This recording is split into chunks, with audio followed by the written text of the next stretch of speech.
জি। আসসালামু আলাইকুম রহমতুল্লাহ। বিসমিল্লাহ, আলহামদুলিল্লাহ, আসসালাতু আসসালামু আলা রসুলিল্লাহি ওয়া বাদ। সম্মানিত দর্শক শ্রোতা, সবাইকে স্বাগত জানাচ্ছি জাকাত সম্প্রসারণ কার্যক্রম কর্তৃক আয়োজিত আমাদের নিয়মিত আয়োজন জাকাত বিষয়ক অনলাইন আলোচনা। আজকের আলোচনা অনুষ্ঠানের আলোচ্য বিষয় জাকাতের হকদার কারা। জাকাতের সবচেয়ে বেসিক যে সমস্ত বিষয় আছে এর মধ্যে একটি হচ্ছে জাকাতের হকদার সম্পর্কে জানা। আমরা যদি সঠিকভাবে সঠিক মানুষের কাছে কোরআন এবং হাদিস অনুযায়ী জাকাত প্রদান করতে চাই, তাহলে অবশ্যই আমাদেরকে জাকাতের সঠিক হকদার কারা সেটা জানা উচিত। আমরা ইনশাল্লাহ সে সংক্রান্ত আলোচনায় শুনবো আজকে। আমাদের এই অনুষ্ঠান ব্যাপী আমাদের সাথে উপস্থিত রয়েছেন আহ জনাব মাহাদি হাসান, পিএইচডি গবেষক, university of California, Los Angeles, যুক্তরাষ্ট্র। আমাদের সাথে উপস্থিত আছেন ডক্টর মোহাম্মদ মঈনুদ্দিন আজহারি, সহযোগী অধ্যাপক ও চেয়ারম্যান, আরবি ভাষা ও সাহিত্য বিভাগ, আন্তর্জাতিক ইসলামী বিশ্ববিদ্যালয়, চট্টগ্রাম। আমাদের সাথে উপস্থিত আছেন প্রফেসর ডক্টর আসম তরিকুল ইসলাম, দাওয়া অ্যান্ড ইসলামিক স্টাডিজ বিভাগ, ইসলামী বিশ্ববিদ্যালয়, কুষ্টিয়া। ইনশাল্লাহ আমরা আলোচকদের কাছ থেকে আলোচনা শুনবো। এর আগে পবিত্র কালামে হাকিম থেকে তেলাওয়াত করার জন্য অনুরোধ করছি আমাদের সবার পরিচিত জনাব হাফেজ তসলিম উদ্দিন ভাইকে। আসসালামু আলাইকুম রহমতুল্লাহি ওয়া বারাকাতুহু। ওয়ালাইকুম আসসালাম। আউযু বিল্লাহি মিনাশ শাইতানির রাজীম। বিসমিল্লাহির রহমানির রহিম। قد أفلح المؤمنون الذين هم في صلاتهم خاشعون والذين هم عن اللغو معرضون والذين هم للزكاة فاعلون والذين هم لفروجهم حافظون إلا على أزواجهم أو ما ملكت أيمانهم فإنهم غير ملومين. فمن ابتغى وراء ذلك فأولئك هم العادون والذين هم لأماناتهم وعهدهم راعون والذين هم على صلواتهم يحافظون.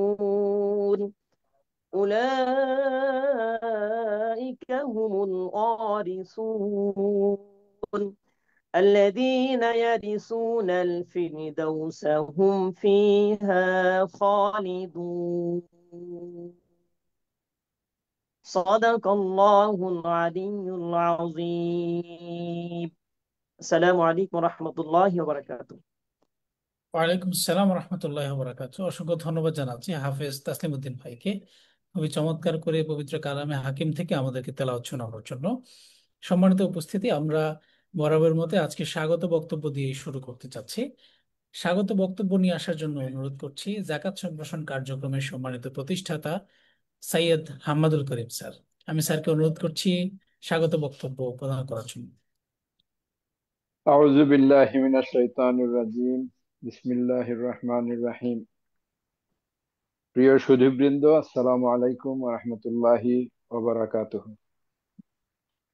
আমাদের জাকাত সম্প্রসারণ কার্যক্রম কর্তৃক আয়োজিত জাকাতের হকদার কারা বিষয়ক আজকের এই 41তম অনলাইন আলোচনা সভায় আপনাদের সবাইকে আন্তরিকভাবে স্বাগত জানাচ্ছি।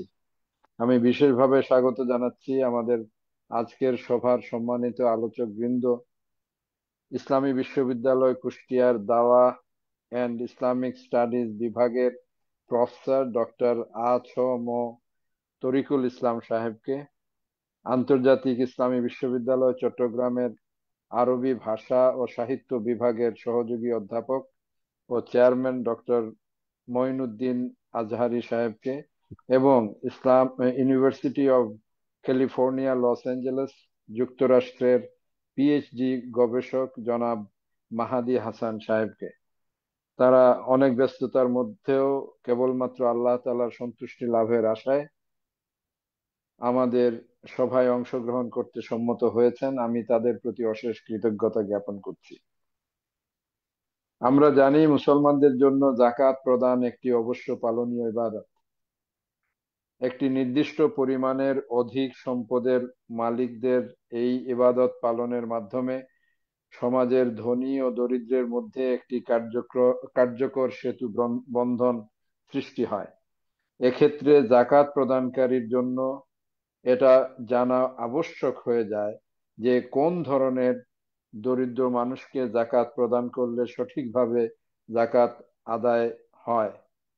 আমাদের আজকের সভার সম্মানিত আলোচকবৃন্দ এই বিষয়টি নিয়ে বিস্তারিত আলোচনা করবেন। আশা করি এই আলোচনার মাধ্যমে আমরা অনেকেই সঠিকভাবে জাকাত প্রদানের প্রয়োজনীয় দিক নির্দেশনা পাব। ইতিমধ্যে আমরা জাকাতের বিভিন্ন বিষয়ের উপর প্রচার, প্রশিক্ষণ এবং প্রয়োগ বিষয়ক নানাবিধ কার্যক্রম পরিচালনা করার চেষ্টা করে আসছি। তারই অংশ হিসাবে আমরা নিয়মিতভাবে জাকাতের বিভিন্ন তাত্ত্বিক ও প্রায়োগিক বিষয়াদির উপর অনলাইন আলোচনা সভার আয়োজন করছি। তবে এতে প্রদত্ত যে কোনো বক্তব্যের জন্য বক্তা নিজেই দায়িত্বশীল থাকবেন। আমরা সশরীরে এ ধরনের আলোচনা সভা করে থাকি। স্থানীয়ভাবে কেউ উদ্যোগ নিলে আমরা তাতে সহযোগিতা করার চেষ্টা করব। এখানে বিশেষভাবে উল্লেখ্য যে আমাদের জাকাত সম্প্রসারণ কার্যক্রম সরাসরি জাকাত আহরণ অথবা বিতরণে সম্পৃক্ত নয়। আমাদের ব্যাপারে আরো জানার জন্য আপনারা আমাদের ওয়েবসাইট www.zakatpromotion.org প্রদক্ষিণ করতে পারেন অথবা আমাদের সাথে সরাসরি যোগাযোগ করতে পারেন। আমরা এই কাজে সকলের সহযোগিতা প্রত্যাশা করি। আমি আমার বক্তব্য এখানেই শেষ করছি। আশা করি মহান আল্লাহ তাআলার অনুগ্রহে এবং আপনাদের সবার সহযোগিতায় আমাদের আজকের আলোচনা সভাটি সাফল্যমণ্ডিত হবে। সবাইকে আবারও স্বাগতম। আল্লাহ হাফেজ। আসসালামু আলাইকুম ওয়া রাহমাতুল্লাহি ওয়া বারাকাতুহু।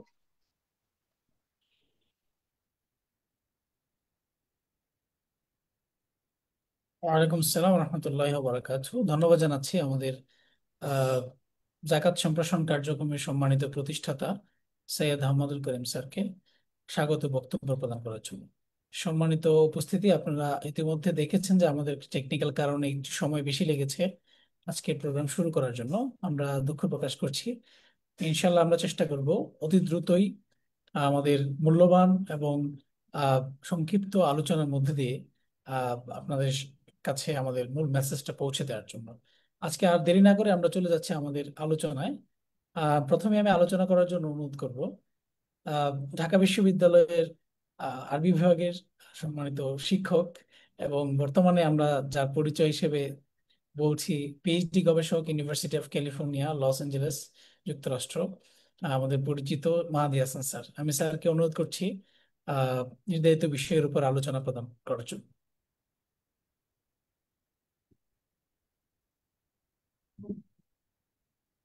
السلام عليكم ورحمة الله وبركاته. إن الحمد لله رب العالمين والعاقبة للمتقين والصلاة والسلام على أشرف الأنبياء والمرسلين وعلى آله وصحبه أجمعين من بعد.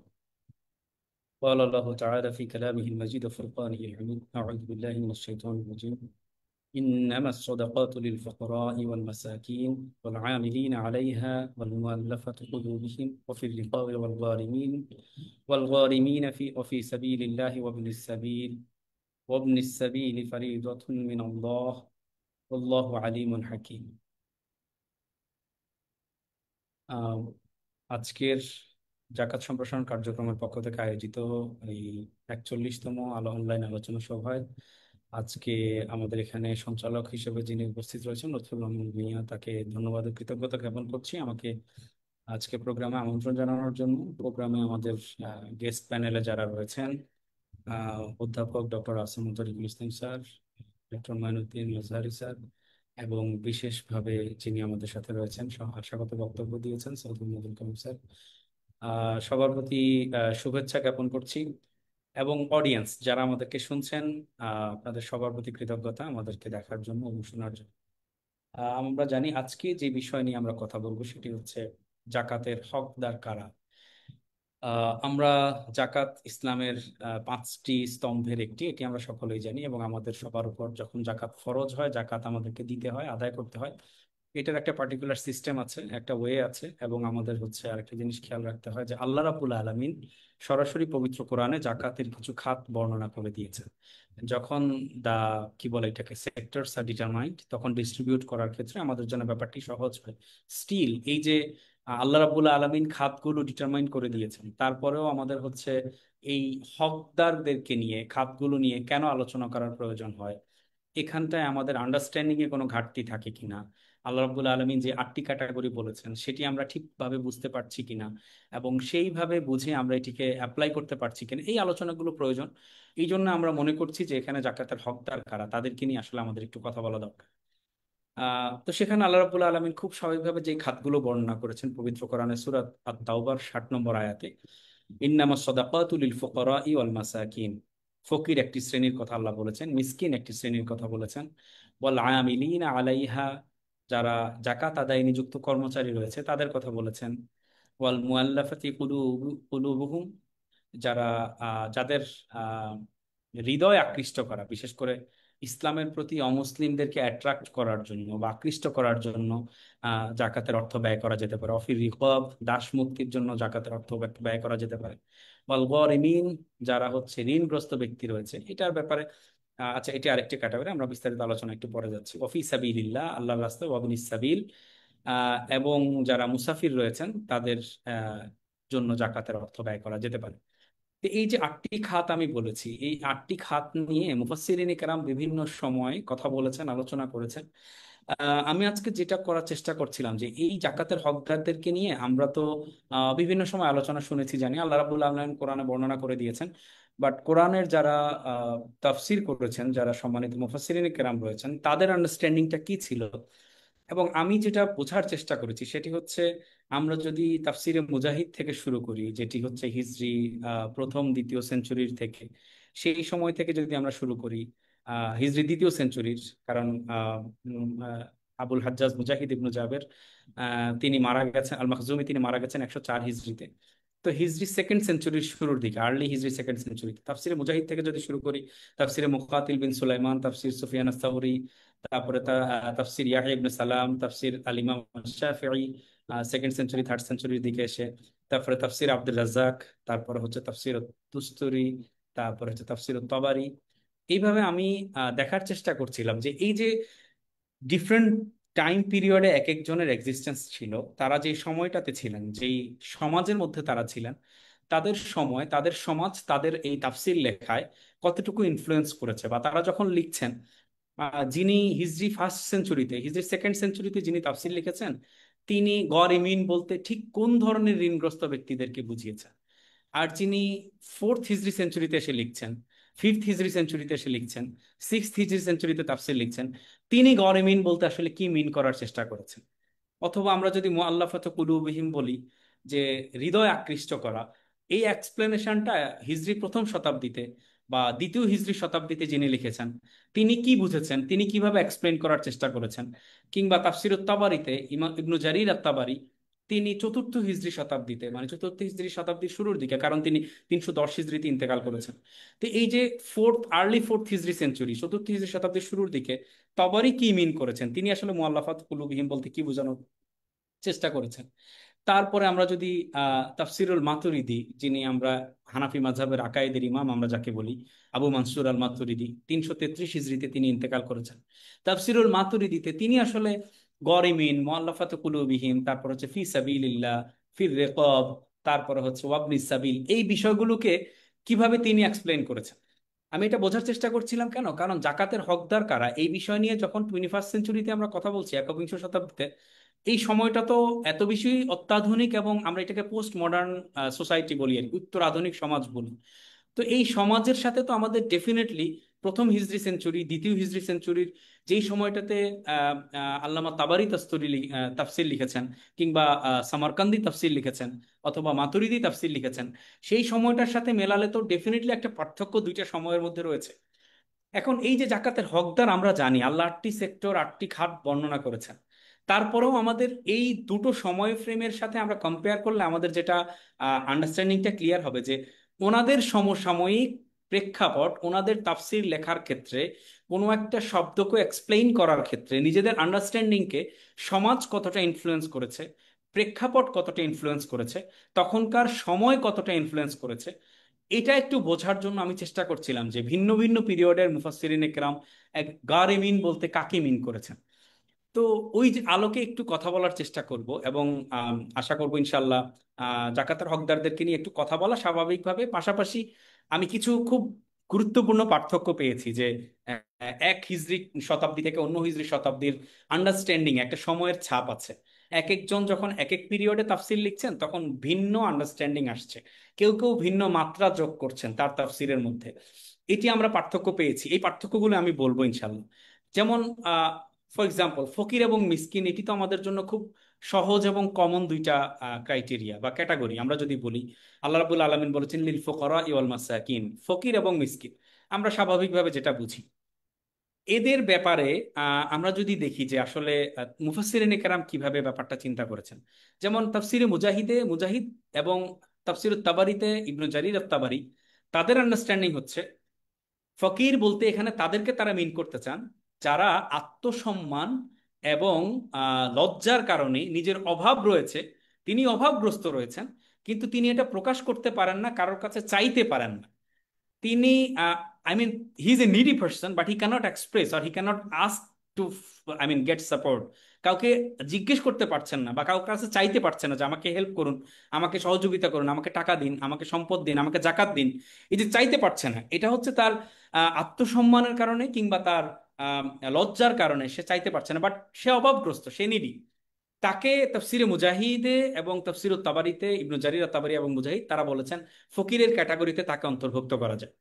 আচ্ছা, আব্দুর রাজ্জাক তাফসিরুল আব্দুর রাজ্জাকের মধ্যে তিনি আবার এখানে আরেকটা ক্যাটাগরিকে অন্তর্ভুক্ত করেছেন, সেটা হচ্ছে আহ পঙ্গুত্বে আক্রান্ত যে দরিদ্র মানুষজন রয়েছেন তাদেরকেও ফকিরের ক্যাটাগরিতে অন্তর্ভুক্ত করা যায়। এই ক্যাটাগরিটা আবার তাফসিরে তাবারিতে ইবনু জারির তাবারিও এনেছেন, কয়েকটা ক্যাটাগরির মধ্যে এটাকেও তিনি রেখেছেন। আচ্ছা, কিছু কিছু রেওয়ায়েত থেকে তাবারি আরো একটি বড় ক্যাটাগরি এনেছেন, সেটি হচ্ছে মুহাজিরদের মধ্যে যারা দরিদ্র তাদেরকে ফকির ক্যাটাগরির মধ্যে অন্তর্ভুক্ত করেছেন। এটা একটু হিস্ট্রিক্যাল ব্যাকগ্রাউন্ডের পেছনে গিয়ে যারা মুহাজির ছিলেন তখন তাদের মধ্যে যারা দরিদ্র ছিলেন তাদেরকেও তিনি রাখার চেষ্টা করেছেন। এরপরে সমরকন্দি এবং মাতুরিদির ধারাটা যদি আমরা দেখি, সমরকন্দি যিনি, আমরা জানি সমরকন্দ হচ্ছে সেন্ট্রাল এশিয়ার একটি অঞ্চল, সমরকন্দি এই ধারাটিও হানাফি ধারা, আর মাতুরিদি তো হানাফি মাযহাব বা আমাদের আহলুস সুন্নাহ ওয়াল জামাআর আকীদার ইমাম আমরা যাকে মনে করি। তো তাদের আলোচনার ক্ষেত্রে তারা যে ক্যাটাগরিগুলো অন্তর্ভুক্ত করেছেন তারা বলার চেষ্টা করেছেন যে কখনো কিছুই নেই এমন ব্যক্তিকে ফকির বলেছেন যার একেবারে কিছুই নেই। আবার কখনো বলেছেন মিসকিনের তুলনায় কিছুটা ভালো অবস্থায় যেই লোক থাকে তাকে ফকির বলা যায়। আবার শেষ পর্যন্ত ফকির এবং মিসকিন দুজনকেই তারা দরিদ্র বলেছেন। তবে মাতুরিদি যেটা বলেছেন যে মিসকিন ফকিরের তুলনায় বেশি বিপন্ন। মাতুরিদির দৃষ্টিতে ফকির খানিকটা স্বস্তিতে থাকে কিন্তু মিসকিন বেশি বিপন্ন অবস্থাতে থাকে। এই যে একটা পার্থক্য আমরা মুফাসসিরিনে কেরামের তাফসিরের মধ্যে লক্ষ্য করছি, এখানে একটা সময়ের ছাপ আছে।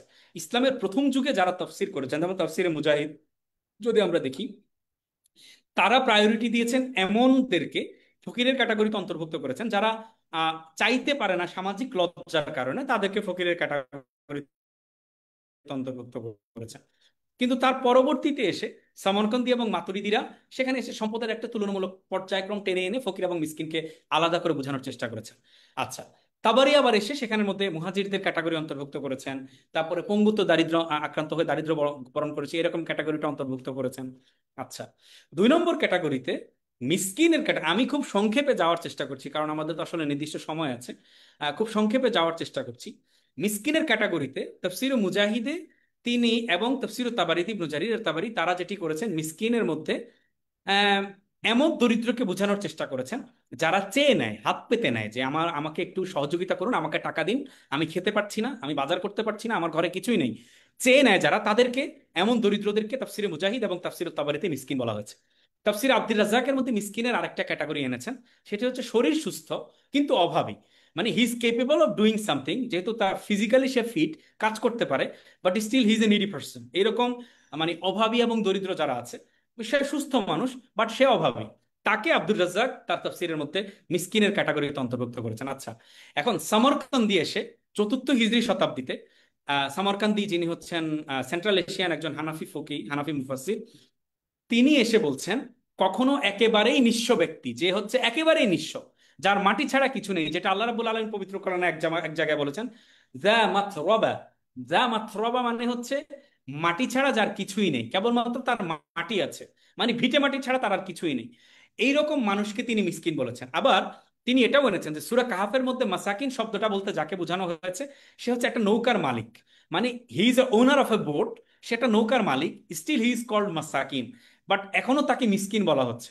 এই যে somebody owns something but still he is called মিসকিন, যে সে কিছু একটা জিনিস ওন করে, তার মালিকানায় আছে, বাট এখনো তাকে মিসকিন বলা হয়। মানে অল্প, অতি অল্প মালিকানা থাকা সত্ত্বেও তাকেও মিসকিন বলা যেতে পারে। এটা সমরকন্দি তার তাফসীরের মধ্যে এনেছেন। মাতুরিদি এটাকে একটা হাদিসকে সমন্বয় করেছেন। একটা হাদিস এসছে যে মিসকিন সে নয় যে দরজায় ঘুরে বেড়ায়। এটাকে সমন্বয় করতে গিয়ে মাতুরিদি বলেন যে না চাওয়া যে মিসকিন, যে মিসকিন চাইতে পারে না, সে আরো বেশি বিপন্ন। সেজন্য যে মিসকিন চায় এবং যে মিসকিন চায় না, দুইটা মিসকিনকেই তিনি ফকিরের চেয়ে দুর্বল বা অসহায় ক্যাটাগরিতে অন্তর্ভুক্ত করেছেন। দেখেন, এখানেও আমরা একটা পার্থক্য দেখতে পাচ্ছি, যেটা হচ্ছে প্রাথমিক দিকে আমরা দেখতে পাচ্ছিলাম যে চেয়ে নেওয়া বা হচ্ছে এইরকম অবস্থানটাকে মিসকিনের ক্যাটাগরিতে রাখা হচ্ছে। পরবর্তীতে যখন উন্নত হচ্ছে সমাজ ব্যবস্থা, অর্থনৈতিক ব্যবস্থা, তখন অর্থনৈতিক পরিণতির উপর ভিত্তি করে কাউকে মিসকিন এবং ফকিরের ক্যাটাগরিতে ফেলা হচ্ছে। থার্ড ক্যাটাগরিতে আমরা যদি যাই, আমিলিন আলাইহা, মানে যারা এখানে কাজ করছে, কাজে নিযুক্ত রয়েছে। এখন এই যে কাজে নিযুক্ত, যেমন সরকারিভাবে, রাষ্ট্রীয়ভাবে, কোনো সংস্থা থেকে, কোনো প্রতিষ্ঠান থেকে যখন কাউকে নির্দিষ্টভাবে কর্মী নিযুক্ত করা হয়, তাকে জাকাতের অর্থ প্রদান করা যাবে, জাকাতের অর্থ থেকে তার বেতন দেওয়া যাবে। কিন্তু এখানে আবার আরেকটা পার্থক্য আছে। কেউ একজন ধরুন আমার ব্যক্তিগত যে জাকাত আমি প্রদান করব, আমি একজন দেওয়ার জন্য যদি আমি কাউকে দায়িত্ব দেই যে তুমি আমার পক্ষ থেকে জাকাতটি বন্টন করে দাও, তাহলে এই জাকাতটি বন্টন করে দেওয়ার জন্য আবার ব্যক্তিগত পর্যায়ে আমি যাকে নিযুক্ত করব, তাকে আবার আমার পক্ষ থেকে পারিশ্রমিক দেয়া কিন্তু নিয়ম নেই। আমি এটা পারবো না, কারণ এটা আমার ব্যক্তিগত জাকাত আদায়ের জন্য আমি কাউকে রিক্রুট করছি, আমি কাউকে নিয়োগ করছি। সুতরাং এখানে আমি তাকে এই জাকাতের অর্থ থেকে তাকে পারিশ্রমিক দিতে পারবো না। পার্থক্যগুলো আছে। যেমন তাবারি বলছেন শ্রম বা সেবার আনুপাতিক যে পারিশ্রমিক, সেটা হচ্ছে গিয়ে এই আমিলিন আলাইহা, যে কর্মী রয়েছে, তাকে দেয়া যাবে। আর সমরকান্দি এবং মাতুরিদি বলছেন কর্ম অনুপাতে, কখনো পূর্ণকালীন হলে দেয়া যাবে, আবার কখনো হচ্ছে যদি সেটা পূর্ণকালীন না হয়, কতটুকু কর্ম করছে সেই অনুযায়ী তাকে কাজের সময় অনুযায়ী তাকে জাকাতের অর্থ থেকে অর্থ দেওয়া যাবে। 4 নম্বর ক্যাটাগরিতে আমরা একটু যাই, আল মুআল্লাফাত কুলুবিহিম, বা হচ্ছে যেটা হচ্ছে আহ হৃদয় আকৃষ্ট করার জন্য আমরা তাদেরকে কিভাবে জাকাত দিই। তাফসিরে মুজাহিদ, তাফসিরে আব্দুর রাজ্জাক এবং তাফসিরে তাবারি, তিনজন প্রাথমিক ভিত্তিক যে তালিকা করেছেন, সেখানে তারা বলছেন যে এই যে হৃদয় আকৃষ্ট করার জন্য জাকাত দেওয়া, এটা কেবল দরিদ্র গরিবদেরকে নয়, ধনীদেরকেও দেয়া যেতে পারে। তাবারি বলেন যে জাকাতের দুইটা উদ্দেশ্য রয়েছে: মুসলিম দরিদ্র বা গরিব যারা রয়েছে তাদের অভাব পূরণ করা, ধর্মকে প্রতিষ্ঠা শক্তিশালী করা। এই যে দ্বিতীয় উদ্দেশ্য বা ধর্মকে শক্তিশালী করা, আহ, এটাকে বুঝাতে গিয়ে ধনী গরিব নির্বিশেষে দেওয়া যায়, এখানে মুআল্লাফাটা প্রযোজ্য হবে, প্রসঙ্গ ভিত্তিক হবে, এটা বলার চেষ্টা করেছেন। এটা তাবারি বলেছেন। আচ্ছা, সামরকান্দি মাতুরিদি তারা যেটা বলার চেষ্টা করেছেন যে ইসলামের ক্ষমতা বেড়ে যাওয়ার পর এই যে ঐতিহাসিকভাবে যেই চলতি একটি নীতি ছিল এই মুআল্লাফাত কুলুবিহিমের ব্যাপারে, ওমর রাদিয়াল্লাহু তাআলা আনহুর একটি কড়াকড়ি ছিল, যেখানটায় আমরা জানি একটি প্রতিষিদ্ধ ঘটনা রয়েছে আবু বকর এবং ওমরের, আমি লম্বা ঘটনাটা যাচ্ছি না, সেখানটির ধারাটিকে একটু কমিয়ে দিয়েছেন। আচ্ছা, ইমাম শাফির আবার এখানে একটা পার্থক্য ছিল, তাফসিরে শাফিঈতে তিনি আবার সেটি এনেছেন। এখন এখানটায় যেটি দেখা যায় যে খোলাফায়ে রাশিদিনের যুগে কিংবা রাসূলুল্লাহ সাল্লাল্লাহু আলাইহি ওয়াসাল্লামের সময়ে শুরুর বাস্তবতা ছিল, ইসলাম যেহেতু তখন একটু দুর্বল অবস্থায় ছিল, কৌশলগত কারণে তখন উদার হওয়া জরুরি ছিল, যার কারণে যে কোনো মানুষকে অনুকূলে টেনে আনা এটি জরুরি ছিল। কিন্তু ওমরের যুগে যখন রাষ্ট্রের ভিত্তি শক্ত হওয়া শুরু হয়েছে, তখন ধারাটা একটু বদলে গেছে, যে তখন আর এরকম সবাইকে উদারভাবে টেনে আনার টার্গেটটা ছিল না। তাবারি যখন তাফসির লিখছেন, তখন আব্বাসীয় যুগ চলছে, আব্বাসীয় খেলাফত চলছে। আব্বাসীয় খেলাফতের প্রেক্ষাপটটি ছিল এমন, তখন টেক্সট নীতির পাশে কার্যকরী যুক্তি রেখে দরকার হলে এখনো দেয়া যায় এমন একটা ফ্লেক্সিবল পজিশন রাখা হয়েছে। তাবারি বলছেন যে এটা ফ্লেক্সিবল, দেয়া যেতে পারে যদি তখন প্রয়োজন মনে করা হয়, আবার না দিলেও সমস্যা নেই, কারণ ইসলাম তখন আরেকটু শক্তিশালী অবস্থানে এসছে। এবার সামরকান্দি এবং মাতুরিদি যখন এক্সপ্লেন করছেন, তাফসির করছেন, তখন আবার তারা বলছেন যে মুসলিম সমাজ রাষ্ট্রের প্রেক্ষাপট শক্ত হয়েছে, শক্তিশালী হয়েছে, এই জন্য এই প্রায়োগিক অবসানকে তারা জোরদার করেছেন, যে এই সময়টাতে আবার এইটাকে প্রয়োগ করা, এইটার একটু কমিয়ে নিয়ে আসা প্রয়োজন। আচ্ছা, ফির রেকাবে যদি আমরা চলে যাই, যে দাস মুক্তির জন্য, যেমন এইটার ক্ষেত্রে তাবারি বলছেন সরাসরি জাকাত দিয়ে দাস মুক্তি করলে আহ মালিকের দিকে ফেরে, বা তাতে দাতার দুনিয়াবি লাভ ফিরে আসবে, এইরকম যদি অবস্থা সিচুয়েশন তৈরি হয়, সেক্ষেত্রে জাকাতের মর্ম নষ্ট হবে। এই জন্য জাকাতটা সরাসরি মুকাতাবকে দিতে হবে, মুকাতাবকে দেওয়াটা উত্তম। সামারকান্দিও বলেছেন মুকাতাবকে দেওয়াটা উত্তম। মাতুরিদি এখানে একটু বিতর্ক আনার চেষ্টা করেছেন। তিনি বলছেন যে মুকাতাবকে আইনগত যুক্তিতে তিনি বলার চেষ্টা করছেন যে মালিকানা বিলোপ এবং মালিকানা হস্তান্তর দুইটার মধ্যে একটা পার্থক্য রয়েছে। এই পার্থক্যের জায়গায় ঋণ পরিশোধের যে একটা কেয়াস রয়েছে সেটাকে টেনে তিনি বলেছেন যে মুখাতাবকে দেয়া যেতে পারে, তবে সেখানে মালিকানা বিলোপ এবং মালিকানা হস্তান্তর এই বিষয়টা পরিষ্কার করে নিতে হবে। এই যে পরবর্তী ফোকাহাদের সময়ে একটা আইনি সূক্ষ্ম বিষয় স্পষ্ট করা হয়েছে, যেটা শুরুর দিকটায় ছিল না। এইটা হচ্ছে মুফাসসিরিন কেরামের যুগ ভেদে তাদের আন্ডারস্ট্যান্ডিং এর মধ্যে পার্থক্য আসছে। আচ্ছা, গারিমিন বলতে আমরা যদি এবার একটু যারা ঋণগ্রস্ত রয়েছে এই ঋণগ্রস্তদের ব্যাপারে আসলে কি বলা হয়েছে, যে কাকে এটার জন্য দেয়া যেতে পারে। যেমন যে ব্যক্তি সমাজে পারস্পরিক সম্পর্ক প্রকার ঋণের জন্য দেয়া যেতে পারে। এক নাম্বার, যিনি সমাজের পারস্পরিক সম্পর্ক সুদৃঢ়করণ এবং সমাজ থেকে বিশৃঙ্খলা নেভাতে গিয়ে ঋণের শিকার হয়েছেন। যেমন একজন সাহাবী রাসূলুল্লাহ সাল্লাল্লাহু আলাইহি ওয়াসাল্লামের কাছে গিয়ে বলেছেন, কাবিসা ইবনে মুখারিক রাদিয়াল্লাহু আনহু, তিনি রাসূল সাল্লাল্লাহু আলাইহি ওয়াসাল্লামের কাছে গিয়ে বলছেন তাহাম্মালতু হামালাতান ফাআতাইতু রাসূলুল্লাহি সাল্লাল্লাহু আলাইহি ওয়াসাল্লাম আসআলুহু ফিহা ফাকাল আকিম ইয়া কাবিসা হাত্তা তা'তিয়ানা সাদাকা ফানা'মুরু লাক। قال ثم قال رسول الله صلى الله عليه وسلم يا قبيصة إن الصدقة لا تحل إلا لأحد ثلاثة رجل تحمل حمالة فحلت له المسألة حتى يصيبها ثم يمسك। তিনি বলছেন যে একবার আমি অন্য একজনের ঋণের বোঝা আমার কাঁধে নিয়েছি, যে আমি তার ঋণ শোধ করব। রাসূল সাল্লামের কাছে গেলাম, গিয়ে বললাম ইয়া রাসূলুল্লাহ, আমি তার উক্ত ব্যক্তি অমুক ব্যক্তির ঋণ মাথায় নিয়েছি পরিশোধ করার জন্য, এখন এই বিষয়ে আপনি আমাকে সহযোগিতা করুন। রাসূলুল্লাহ সাল্লাল্লাহু আলাইহি ওয়াসাল্লাম আমাকে বললেন, তুমি এখানে বসো, আমি যতক্ষণ দেখি আমার কাছে কোনো সাদাকার মাল আসে কিনা, জাকাতের মাল আসে কিনা, সেটা আমি তোমাকে দেওয়ার জন্য নির্দেশ দিব। তার মানে যে ব্যক্তি অন্য কারো ঋণ মাথায় নিচ্ছে সমাজে শৃঙ্খলা প্রতিষ্ঠা করার জন্য, তার ঋণ পরিশোধের জন্য জাকাতের অর্থ দেওয়া যাবে। আচ্ছা, দুই নাম্বার, আরেক ব্যক্তি কার ঋণ পরিশোধ করা যাবে? যে ব্যক্তি নিজের বা পরিবারের প্রয়োজন পূরণে ঋণগ্রস্ত হয়েছে, কিন্তু তার ঋণ পরিশোধ করার কোনো ব্যবস্থা নেই, তাকে ঋণ পরিশোধ করার জন্য ওই পরিমাণ অর্থ জাকাত থেকে প্রদান করা যাবে, যেন সে ঋণটা পরিশোধ করে দিতে পারে।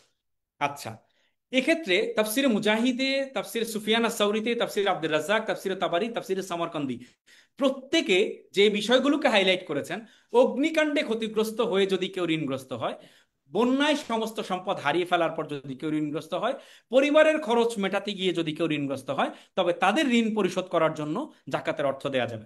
তবে তাফসিরে তাবারিতে ইবনে জারির আত-তাবারি কিছু ভিন্ন রেওয়ায়েত এনেছেন, যে বাইতুল মাল থেকে তাদের ঋণ পরিশোধ করানো যেতে পারে, শর্ত হলো সেটি যেন ফাসাদ না হয়। ইসলামের প্রাথমিক যুগে দুর্যোগ বা ঋণ, দুর্যোগগ্রস্ত যেই ঋণ সেটি ছিল বড় বাস্তবতা, এই জন্য তখন দুর্যোগের উদাহরণগুলো এসেছে। কিন্তু যখন অ্যাডমিনিস্ট্রেটিভ পাওয়ারটা আমাদের বেড়েছে, যুগে যুগে ইসলামের সৌন্দর্য বাড়তে, ইসলামের সাম্রাজ্য বড় হওয়ার সময়, তখন বাইতুল মাল কেন্দ্রিক সমাধানের একটা ঋণ পরিশোধের একটা বিষয় উঠে এসেছে। আচ্ছা, আমরা আমরা একটু দ্রুত সামনের দিকে অগ্রসর হই। ফি সাবিলিল্লাহর ব্যাপারে যে ক্যাটাগরিটা আছে, আল্লাহর রাস্তায় যারা রয়েছে জিহাদ করছেন, তাদেরকে আসলে আমরা কোন ক্যাটাগরি হিসেব করব? যেমন সামরকান্দি তাবারি তাদের রেওয়ায়তে বলেছেন, যারা জিহাদে বের হয়েছেন, গাজী হয়েছেন, ফিরে এসেছেন, সে ধনী হতে পারে, দরিদ্র হতে পারে, মিশন ভিত্তিক, এটাতে নির্বিশেষে সবাইকে জাকাতের অর্থ দেওয়া যাবে। মাতুরিদি বলছেন আল্লাহর আনুগত্য বা সৎকার জন্য সব ভালো পথ, শুধু জিহাদ নয়, আল্লাহর আনুগত্য করার জন্য বা আল্লাহর পথে সৎকার জন্য যত ভালো পথ রয়েছে সবগুলোতে, তো শুধু গাজীতে সীমাবদ্ধ না রেখে তিনি ব্রডার পাবলিক গুডসকে অন্তর্ভুক্ত করার চেষ্টা করেছেন, যে খেয়ারতের সম্ভাবনাও সেখানে থাকতে পারে। আচ্ছা, তাহলে মাতুরিদি আবার এখানে একটু নতুন ব্যাখ্যা যোগ করার চেষ্টা করেছেন, যে ফিসাবিলিল্লাহর ব্যাখ্যার মধ্যে। আর ওয়াবনিস সাবিল বলতে যাদেরকে বোঝানো হয়েছে, যে মুসাফির বা হচ্ছে পথিক যারা, যেমন তাবারি এবং সমরকান্দি বলছেন, এমন পথিক বা মুসাফিরকে জাকাতের অর্থ থেকে দেয়া যাবে যিনি নিজ মাল থেকে বিচ্ছিন্ন হয়ে পড়েছেন, অর্থাৎ তার সম্পদ তার সাথে নেই, পথে আছেন, মুসাফিরি হালে, এই মুহূর্তে তার হাতে কোনো টাকা পয়সা নেই, বিপদে পড়েছেন, টাকা পয়সা প্রয়োজন, এইরকম অবস্থায় তাকে সহযোগিতা করা যেতে পারে। আচ্ছা, মাতুরিদি তিনি বলছেন যে অতিথি বা ধনী হলেও যে আটকে পড়ে আছে এইরকম পথিককেও জাকাতের অর্থ দেয়া যেতে পারে। এই যে ভিন্ন সময়ের কারণে একটা পার্থক্য এসেছে, যেমন বাণিজ্যিক ক্যারাভানে কেউ থাকলে তাকে সহযোগিতা করা যেতে পারে। আবার আধুনিক মডার্ন আন্ডারস্ট্যান্ডিং বলছে দীর্ঘ ভ্রমণের কারণে সামবডি ট্রাভেল, ফর এক্সাম্পল, এক দেশ থেকে আরেক দেশে, এক শহর থেকে আরেক শহরে, এই যে ট্রাভেলার সেফটি নেট বলে একটা ব্যাপার আছে, ট্রাভেলার সিকিউরিটি বলে একটা ব্যাপার আছে, এইরকম পজিশনে যদি কোনো মুসাফিরের প্রয়োজন হয় অর্থের, তখন সেই সময় তাকে অর্থ সহযোগিতা করার সুযোগ আছে জাকাতের অর্থ থেকে। আচ্ছা, আমরা যেটা বলার চেষ্টা করছিলাম, আমাদের আসলে সময়ের স্বল্পতা রয়েছে, সেজন্য লম্বা আলোচনায় আরো বেশি সামনে আগানো যাচ্ছে না। কিছু হাদিসের এক্সাম্পল টেনে আমি আমি দেখানোর ইচ্ছা ছিল যে মুফাসসিরিনে কেরাম তাদের সময় ভিত্তিক ভিন্ন প্রেক্ষাপটে ভিন্ন সময় অনুযায়ী তাদের সমাজ বাস্তবতাকে চিন্তা করে জাকাতের এই ক্যাটাগরিগুলোকে তারা যেভাবে ভাগ করেছেন, বর্ণনা করেছেন, তাদের আন্ডারস্ট্যান্ডিংটাকে এক্সপ্লেইন করার চেষ্টা করেছেন। এইটা আমাদের সময়ে আধুনিক একবিংশ শতাব্দীতে এসে আমাদের চারপাশে আমরা যা দেখছি সেগুলোকে, এই ক্যাটাগরির আন্ডারস্ট্যান্ডিংটাকে আমরা যদি প্রথম হিজরি শতাব্দী থেকে একেবারে 19th সেঞ্চুরি পর্যন্ত যত তাফসির হয়েছে, সবগুলো তাফসিরের সমাজ প্রেক্ষাপট বিবেচনায় তাদের আন্ডারস্ট্যান্ডিংটাকে এক্সপ্লেন করতে পারতাম, সেই আলোকে যদি আমরা দেখি, তাহলে হচ্ছে একবিংশ শতাব্দীতে এসে এই 8টা ক্যাটাগরির আন্ডারস্ট্যান্ডিংকে আমরা আমাদের বর্তমান সময় উপযোগী কোন কোন খাতটাকে এখানে আমরা এই প্রত্যেকটা ক্যাটাগরির ভেতরে অন্তর্ভুক্ত করতে পারি, সেই ব্যাপারে আমরা একটা ক্লিয়ার আন্ডারস্ট্যান্ডিং পেতাম। তো আমার মনে হয় এই জন্য আসলে এই বিষয়গুলো, তাফসিরগুলোকে আমরা যদি আরো বেশি স্টাডি করি এবং সমাজ বাস্তবতায় প্রত্যেকের আন্ডারস্ট্যান্ডিংকে যদি আমরা এক্সপ্লেইন করি, দেন আমাদের কাছে আমাদের বর্তমান সময়ের বাস্তবতা অনেক বেশি স্পষ্ট হবে। এবং সেটি স্পষ্ট হলে আমরা আমাদের সময়কার জাকাতের হকদারদেরকে আরো বেশি ভালোভাবে ক্লিয়ারলি আইডেন্টিফাই করতে পারবো, এবং আমাদের যতটুকু জাকাত দেওয়া প্রয়োজন সেটা সময় উপযোগী হারে আমরা জাকাত আদায় করতে পারবো ঠিকঠাক ভাবে, যেভাবে আমাদের জন্য করা ফরজ সেভাবে আমরা আদায় করতে পারবো। আল্লাহ রাবুল আলামিন আমাদের সবাইকে এভাবে বুঝার এবং ঠিকভাবে সঠিক হকদারদেরকে আইডেন্টিফাই করে জাকাত আদায় করার তৌফিক দান করুন। সকলকে অনেক ধন্যবাদ জানিয়ে শেষ করছি। আসসালামু আলাইকুম রহমতুল্লাহ বারাকাতুহু। ওয়ালাইকুম আসসালাম রহমতুল্লাহি জাজাকাল্লাহ স্যার খাইরান।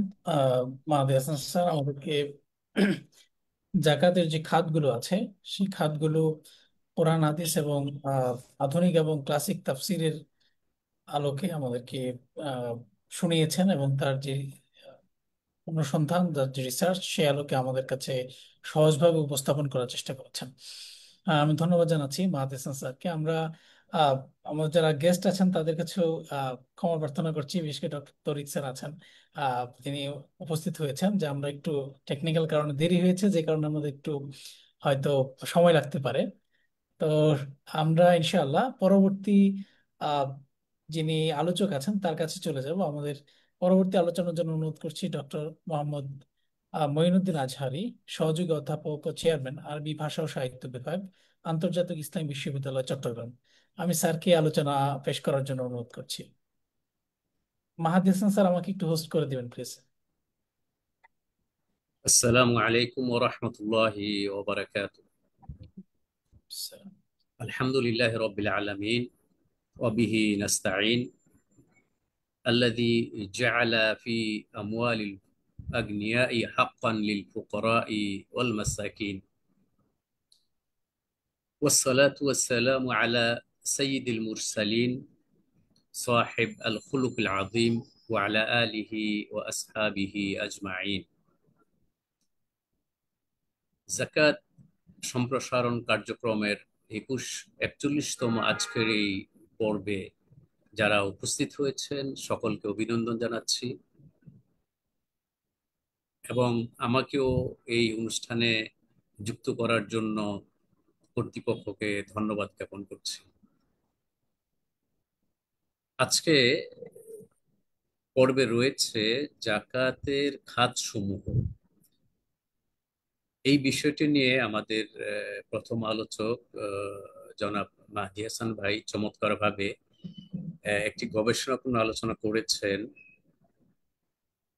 এবং আজকের এই অনুষ্ঠানে যিনি প্রধান আলোচক, আমাদের মতো সকল গবেষকদের যেই গবেষণাকে উনি পূর্ণতা দান করেন, আমাদের সকলই শ্রদ্ধেয় তৌরিকুল ইসলাম স্যার। উনি জাকাত এবং ইসলামী অর্থনীতির উপরে আলহামদুলিল্লাহ যথেষ্ট বিশেষজ্ঞ। উনি এই বিষয়ে পরিপূর্ণভাবে আলোচনা করবেন। আমি এই জাকাতের খাতের উপরে আমাদের মাহদী হাসান ভাই যে আলোচনাগুলো করেছেন তারই সম্পূরক হিসাবে কয়েকটি কথা বলবো মাত্র। প্রথম কথা হচ্ছে যে জাকাত সম্পর্কে কোরআনুল কারিমে জাকাতের বিভিন্ন বিধান নিয়ে সর্বমোট 32 জায়গায় উল্লেখিত হয়েছে জাকাত সম্পর্কে। কিন্তু জাকাতের খাত, জাকাত আমরা কাকে দিব সেই সম্পর্কে মাত্র একটি জায়গায় উল্লেখিত হয়েছে। সেটি হচ্ছে সূরা তাওবার 60 নম্বর আয়াত, যেটি মাহদী হাসান ভাই তখন ব্যাখ্যা করলেন। তো আমরা যদি এই আয়াতটির দিকে লক্ষ্য করি, প্রথম হচ্ছে যে কোরআনুল কারিমের যে এজাজ আর লুগাবি, ভাষাগত মুজিজা, ভাষাগত যে একটা অলৌকিকতা, সেটি এই আয়াতের মধ্যে সুন্দরভাবে ফুটে ওঠে। আমরা যদি কোনো গবেষককে, রিসার্চারকে বলি যে আপনি এই জাকাতের খাত সম্পর্কে খুব সংক্ষেপে একটু একটা রিসার্চ করুন, তো তিনি যদি সংক্ষেপ রিসার্চ করেন তারপরে তার কিন্তু কমপক্ষে 14 থেকে 20 পৃষ্ঠা লেগে যাবে।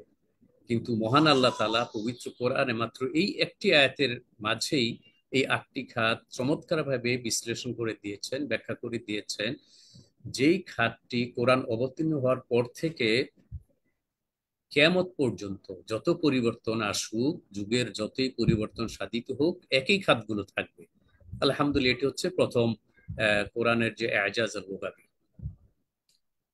দ্বিতীয়ত হচ্ছে যে এই আয়াতের মাধ্যমে আরেকটি জিনিস পরিষ্কার হয় যে এই খাতগুলো কিন্তু রাসূল সাল্লাল্লাহু আলাইহি ওয়াসাল্লাম নিজে করেননি, এটা আল্লাহ তাআলার পক্ষ থেকে। কারণ এই আয়াতের দুটি আয়াতের পূর্বে মুনাফিকদের কিছু কথা আছে।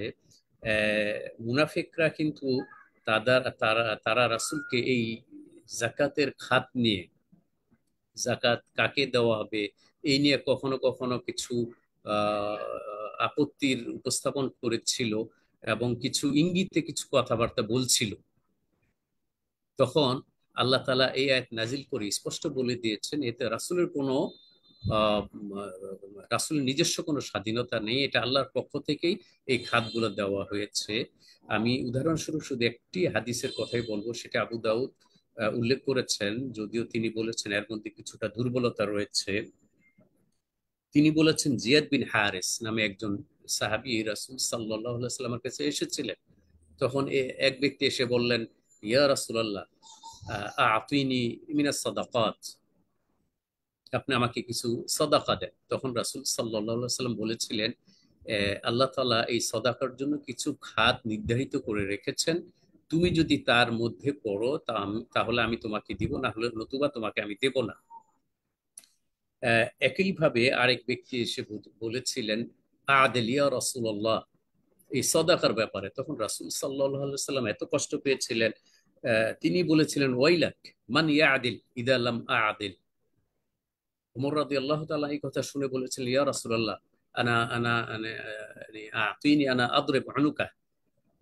যাই হোক, এই যে এই আয়াতের মাধ্যমে আমরা আরেকটি জিনিস জানতে পারলাম যে এই সাদাকার বিষয়টা আল্লাহ তাআলার পক্ষ থেকে নির্ধারিত। তৃতীয়ত যে এই যে 8টি খাত যেটি আমাদের মাহদী ভাই বলেছিলেন, আমি পুনরাবৃত্তি করব না, এখানে আমরা যদি দেখি এখানে 8টি খাতের মধ্যে কিছু কিছু খাতের ব্যাপারে কোনো দ্বিমত নেই, এখন পর্যন্ত সবাই একমত এই আধুনিক যুগে এসেও। তবে আর কিছু কিছু খাতের ব্যাপারে এখন কিছু দ্বিমত রয়েছে। যেমন প্রথম খাত যেটি বললেন আল ফকির অল মিসকিন, এটার পার্থক্য তুলে ধরলেন। ফাকির মিসকিনের ব্যাপারে অনেক কথা আছে, কেউ বলেছেন ফাকির এবং মিসকিন থেকে ফাকির বেশি অভাবী, কেউ বলেছেন মিসকিন থেকে ফাকির কে অভাবী, সেটা আমি যাচ্ছি না। তবে ফাকির মিসকিনের মূল হচ্ছে যে অভাবী। দ্বিতীয়ত তৃতীয় যেটি জাকাত উসুলকারী ওয়াল আমিলিনা আলাইহা, এই নিয়ে বর্তমানে কেউ কেউ বলেন যেহেতু এটি সরকারি ভাবে নির্ধারিত হতে হবে, সুতরাং যেহেতু দেশে ইসলাম সরকারিভাবে প্রতিষ্ঠিত নয়, সুতরাং এই কার্যে যারা জড়িত তাদেরকে দেওয়া যাবে না। আবার কেউ কেউ বলেছেন না, এটা আহ, সরকারি ছাড়াও বেসরকারি ভাবে জাকাত ম্যানেজমেন্টে যারা জড়িত আছেন তাদেরকে দেওয়া যাবে। এটি একটি ইখতিলাফি বিষয়, আমাদের তরিক স্যার অবশ্যই এটি একটু পরিষ্কার করবেন ইনশাআল্লাহ। তারপরে রয়েছে আল মুআল্লাফাতু কুলুবুহুম, এই ব্যাপারে কেউ কেউ বলেছেন যে এটা বর্তমানে আর নেই, যেহেতু ইসলাম প্রাথমিক যুগে একটু দুর্বল ছিল, অমুসলিমরা শক্তিশালী ছিল। আবার কেউ কেউ বলেছেন না, যারা ইসলাম গ্রহণ করেছে তাদেরকেও প্রাথমিকভাবে এই জাকাত থেকে দেওয়া যেতে পারে, যাতে তারা ইসলামের উপরে অটল থাকে। আবার কেউ বলেছেন না, এখন এটা নেই। একইভাবে যেমন দাস মুক্তির কথা বলা হয়েছে, যেহেতু গোলাম দাস আবদের প্রচলন বর্তমানে নেই, কেউ কেউ বলেছেন এই প্রথাটি উঠে গিয়েছে। আবার কেউ বলেছেন না, বর্তমানে হয়তো সরাসরি দাস নেই, কিন্তু যদি অমুসলিম দেশে কোনো মুসলিম বন্দী থাকে, অথবা মুসলিম দেশে কোনো জালেমের শিকার হয়ে কেউ যদি বন্দী থাকে, অথবা কোনো ব্যক্তি কিডন্যাপের শিকার হয়ে থাকে, কোনো দস্যু তাকে আটক করে রাখে, কেউ কেউ বলেছেন সেখানেও দেওয়া যেতে পারে। আর ঋণগ্রস্ত ব্যক্তি, এটা আলোচনা এসেছে, আমি দেশের দিকে যাচ্ছি না।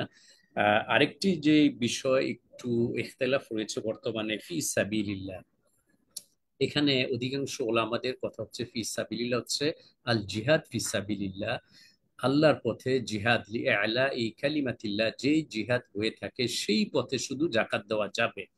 আবার কেউ কেউ বলেছেন এখন হয়তো সরাসরি আলা ইকালিমাতিল্লাহ কোনো জিহাদ হচ্ছে না, তবে অনেক জিহাদ হচ্ছে যেগুলো সরাসরি জিহাদের পর্যায়ে না পড়লেও জিহাদের অংশগ্রহণ। যেমন যারা বিভিন্নভাবে দিন প্রতিষ্ঠার জন্য কাজ করে যাচ্ছেন, ইসলামী দাওয়ার প্রসারের জন্য কাজ করে যাচ্ছেন, তারাও অনেকে এই খাতের মধ্যে অন্তর্ভুক্ত করে থাকেন। তবে এটাও একটি ইখতিলাফি মাসালা। আর শেষে যেটি ইবনু সাবিল, এটার মধ্যে তেমন কিছু নেই। সম্মানিত দর্শক শ্রোতা, আমি সংক্ষেপে যেই খাতগুলোর ব্যাপারে ইখতিলাফ রয়েছে সেগুলো সংক্ষেপে বললাম। আর এই খাতগুলোর পাশে আমরা এখানে কয়েকটি মাসাইল আছে, যেমন কেউ কেউ বলেছেন এই খাতগুলোর মধ্যে যে কোনো একটাতে দিলে হবে, নাকি সবগুলোকে কিছু কিছু করে দিতে হবে। এখানে ইমামদের কিছু অভিমত আছে, তবে অধিকাংশ ইমামদের অভিমত হচ্ছে একটা খাতে দেওয়া প্রয়োজন নয়, বরং তার পরিস্থিতি হিসাবে সে দুটো তিনটা চারটা অথবা সবগুলো খাতে দিতে পারে। এই একটা বিষয়। আরেকটা বিষয় হচ্ছে যে এখানে এই খাতগুলো উল্লেখ করার পরে, খাতগুলো হচ্ছে কেমন যেন একটা মানহাজ, আর প্রতিটা মানহাজের ভিতর থেকে কিন্তু অনেকগুলো মাসাইল বের হয়ে আসে। এই মানহাজ হচ্ছে আটটা আল্লাহ তাআলা নির্ধারণ করে দিয়েছেন। এর মধ্যে যেমন একটি মাসাইল হচ্ছে অন্য হাদিসের মাধ্যমে প্রমাণিত, যে আত্মীয় স্বজনকে যাকাত দেওয়া বেশি উত্তম যদি তারা এই খাতের মধ্যে পড়ে থাকে, যেমন দরিদ্র অথবা মাসাকিন অথবা আল গারিমিন। তাহলে কিন্তু সে দুটো সওয়াব পাচ্ছে। একটি হচ্ছে যদি সে দরিদ্র হয়ে থাকে আত্মীয় স্বজন, তাহলে আত্মীয়তার রক্ষা, আত্মীয়তাকে সহযোগিতা করার একটি সওয়াব, পাশাপাশি সে একজন দরিদ্র হিসাবে তার আত্মীয়কে সহযোগিতা করলো, সেটি দুটো দুটো সওয়াব পাবে। পাশাপাশি কোন কোন স্কলারগণ বলেছেন, যদি দরিদ্র আত্মীয় এবং সে তলিবে ইলম, কোনো ধর্মীয় জ্ঞান অর্জন করার পথে রয়েছে, তাহলে সে তিনটি সওয়াব পাচ্ছে।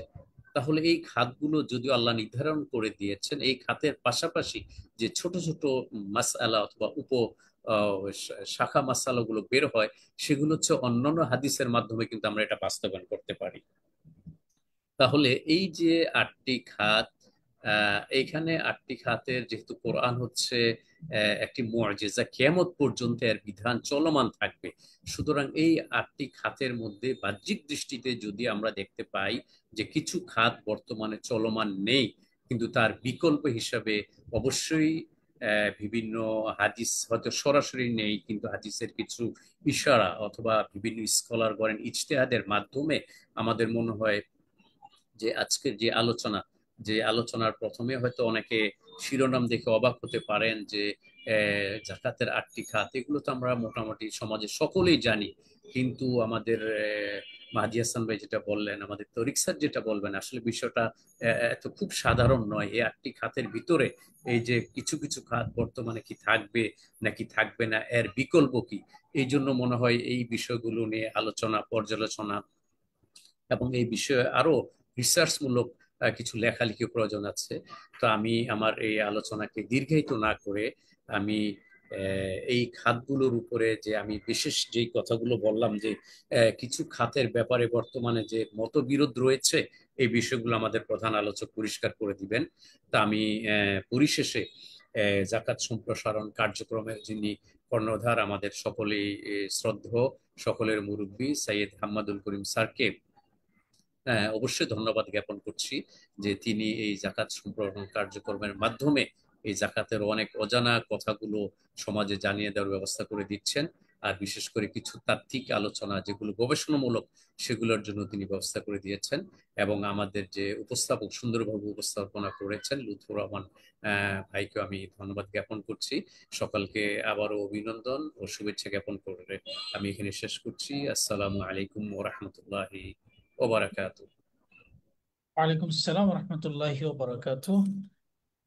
জাযাকাল্লাহ খাইরান। আল্লাহ সুবহানাহু ওয়া তাআলার কাছে দোয়া করি আমাদের সম্মানিত আলোচক ডক্টর মোহাম্মদ মঈনুদ্দিন আজহারী স্যার খুব চমৎকার করে আহ, আহ, জাকাতের যে গুরুত্বপূর্ণ হকদার যারা আছে তাদের সম্পর্কে আরেকটু বিস্তারিত আলোচনা করেছেন। আল্লাহ যেন তাকে এর উত্তম প্রতিদান দান করেন। সম্মানিত উপস্থিতি, আমরা সব শেষ আলোচনায় চলে আসছি। আহ ইনশাআল্লাহ আমরা এই মুহূর্তে আলোচনা শুনবো প্রফেসর ডক্টর ছ.ম. তরিকুল ইসলাম স্যারের কাছ থেকে। স্যার হচ্ছেন প্রফেসর দাওয়া অ্যান্ড ইসলামিক স্টাডিজ বিভাগ, ইসলামী বিশ্ববিদ্যালয় কুষ্টিয়া। আমি স্যারকে অনুরোধ করব আলোচনা পেশ করার জন্য। স্যার।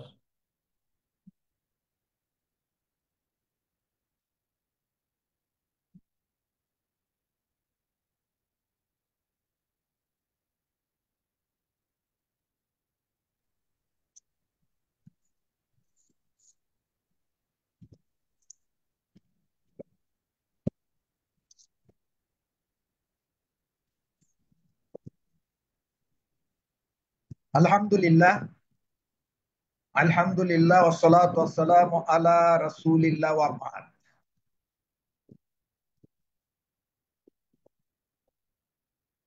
ফাকাদ ক্বালা আযযাল কাইল আউযু বিল্লাহি মিনাশ শাইতানির রাজীম বিসমিল্লাহির রহমানির রহিম ইন্নামাস সাদাকাতু লিল ফুকারা'i ওয়াল মাসাকিন ওয়াল আমিলিনা আলাইহা ওয়াল মুআল্লিফাতি কুলুবুহুম ওয়া ফির রিকাবি ওয়াল গারিমিন ওয়া ফি সাবিলিল্লাহি ওয়া ইবনিস সাবিল ফারিদাতাম মিনাল্লাহ ওয়াল্লাহু আলিমুন হাকীম। সাদাকাল্লাহুল আযীম।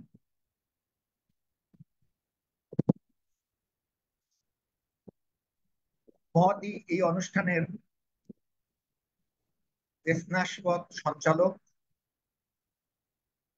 অন্যান্য আলোচক বৃন্দ, দূরের ও কাছের যারা এই প্রোগ্রাম উপভোগ করছেন বা করবেন পরবর্তীতে, সেই প্রিয় দর্শক শ্রোতা, আসসালামু আলাইকুম ওয়া রাহমাতুল্লাহি ওয়া বারাকাতুহু।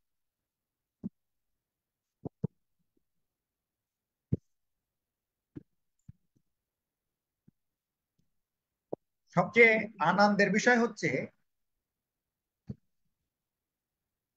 আমরা সমগ্র মুসলিম বিশ্বই বলতে গেলে জাকাত নামক ইসলামের এই গুরুত্বপূর্ণ রোপণটিকে যেভাবে মূল্যায়ন করা প্রয়োজন সেইভাবে মূল্যায়ন করতে ব্যর্থ হয়েছি। আমরা আমাদের দেশে দেখছি যে যাকাত এবং সালাত দুটা ফরজ। সালাত আদায়ের জন্য যদি 2 লক্ষের বেশি মসজিদ থাকে, তাহলে যাকাত আদায়ের জন্য 10টা বা 20টা বা 50টা প্রতিষ্ঠান এখানে থাকবে না বা সংস্থা থাকবে না, সেটা আসলে কল্পনা করা যায় না।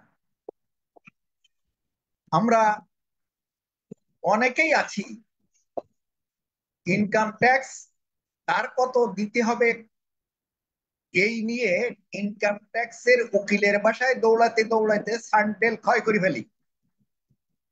কিন্তু আমার কয় টাকা থাকলে কত জাকাত দিতে হবে, একজন মুসলিম 5 ওয়াক্ত নামাজও পড়ি, কিন্তু এই বিষয়টি জানার জন্য আমার ন্যূনতম কোনো আগ্রহ দেখাইও না এবং কারোর কাছে জানতেও আমি যাই না। একইভাবে যদি আমরা এইভাবে বিশ্লেষণে যাই, বাংলাদেশের শিক্ষা ব্যবস্থায় সুদ কষার নিয়ম বিভিন্ন স্তরে বিভিন্ন শিক্ষার্থীদেরকে শেখানো হয়।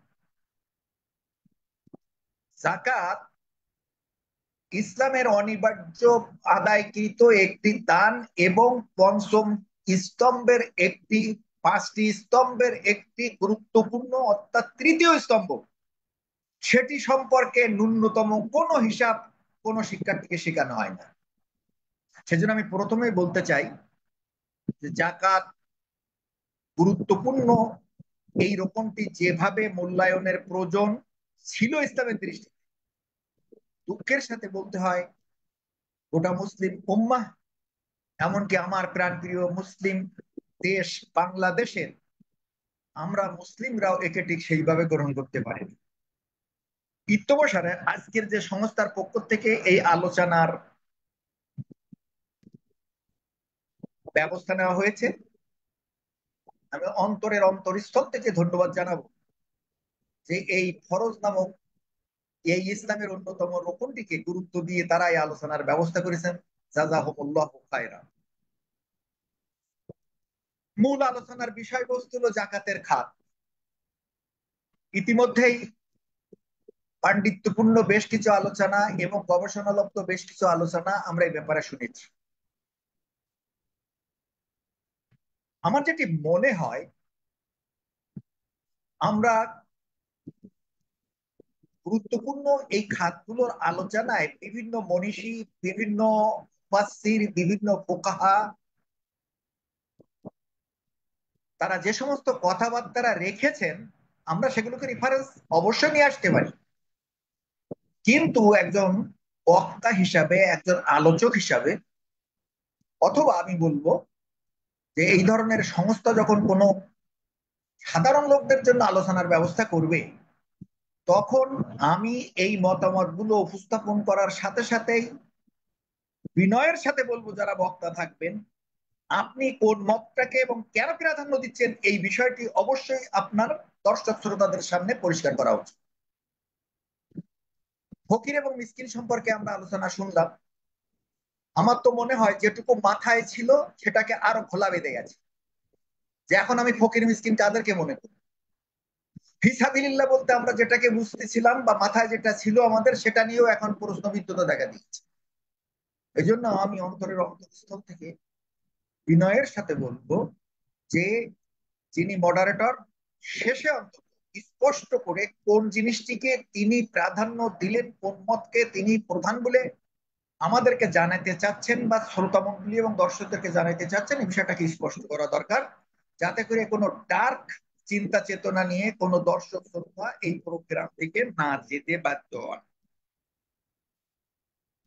আমি এখানে যে 8টি খাতের কথা বলা হয়েছে, আমি এই 8টি খাতের শুধু একটা খাত নিয়ে কথা বলবো, সেটি হলো ফি সাবিলিল্লাহর খাত। আমার দৃষ্টিতে ফি সাবিলিল্লাহ এই খাতটি হলো জাকাতের যে 8টি খাত আছে তার ভিতরে সবচেয়ে মজলুম খাত।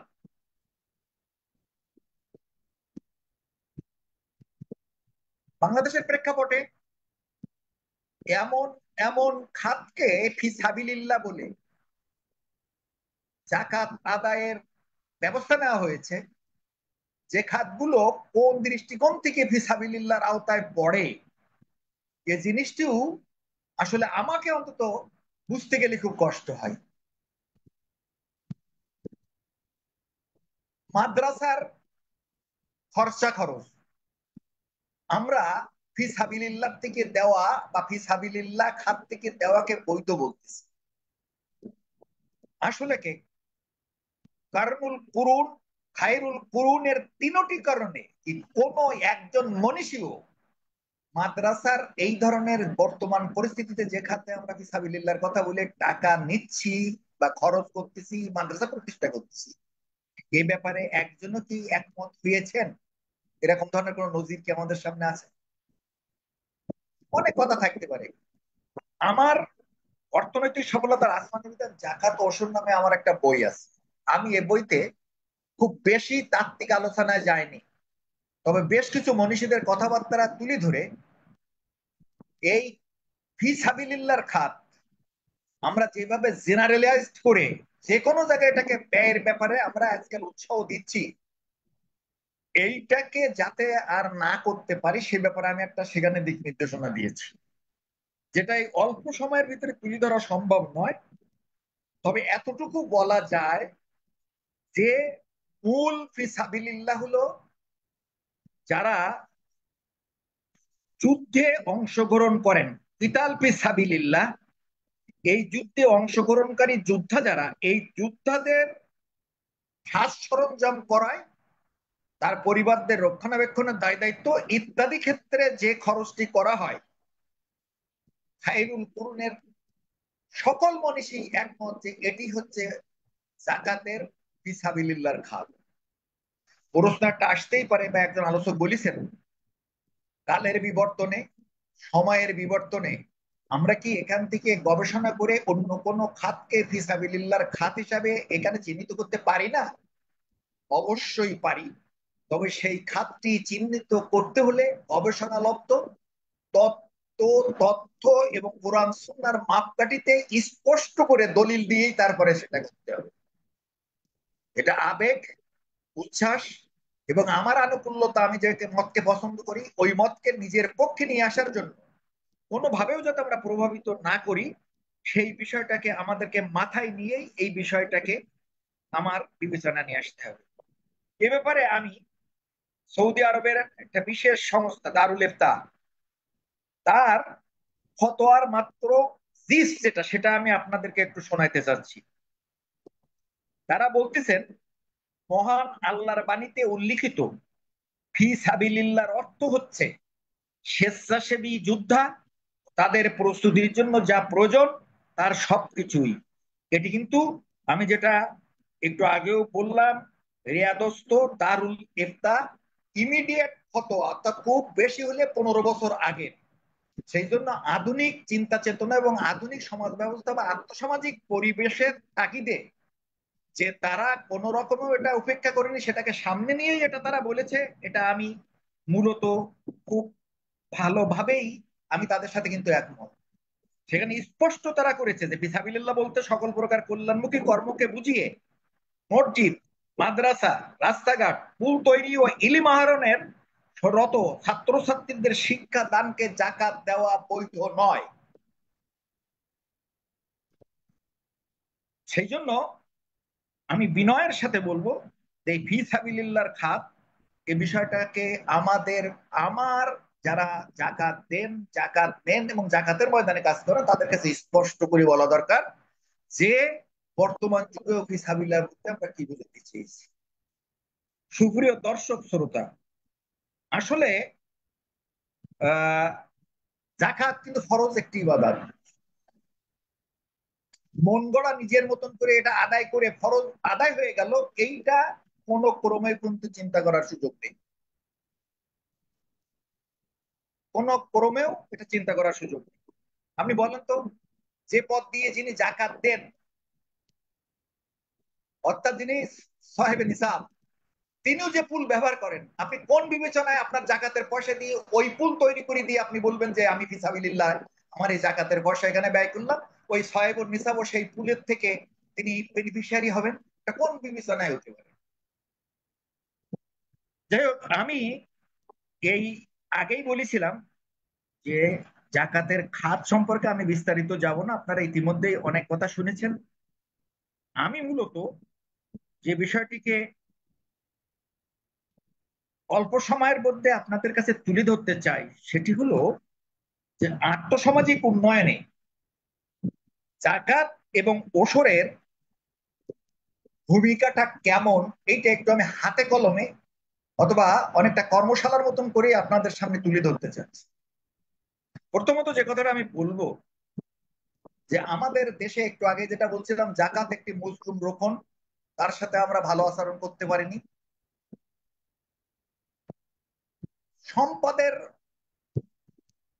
2.5% যদি জাকাত হয়, ফসলের 10 ভাগের 1 ভাগ অথবা 20 ভাগের 1 ভাগ, সেটাকে আমরা ওসর বললেও এই জাকাতের থেকে হুকুমগত দিক থেকে তার ভিন্নতা কোথায়?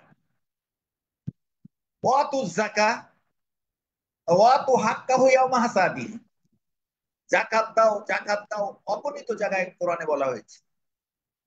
ওয়াতু হাক্কাহু ইয়াওমা হাসাদি, একই শব্দ ব্যবহার করে, একই নির্দেশনা দিয়ে, ফসল কাটার দিন তাদের হক তাদেরকে দিয়ে দাও।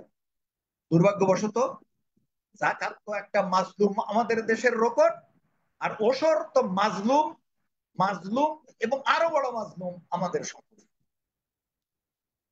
এদেশের জমি খারাজি জমি নাকি ওসরি জমি, এই নিয়ে তর্কে বিতর্কে নেমে আমরা বাংলাদেশের জমিনকে খারাজি জমি বানিয়ে ওসর নামক এই ফরজ আরেকটি ইবাদত, যেটা জাকাতেরই একেবারে ওতপ্রোতভাবে জড়িত একটা অংশ বিশেষ মাত্র, সেটাকে আমরা উপেক্ষা করা শুরু করেছি।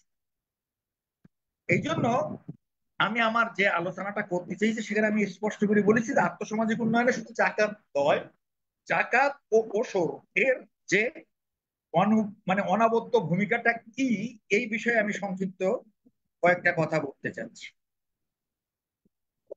মূলত আর্থসামাজিক উন্নয়নে জাকাত ও ওসরের ভূমিকা অপরিসীম।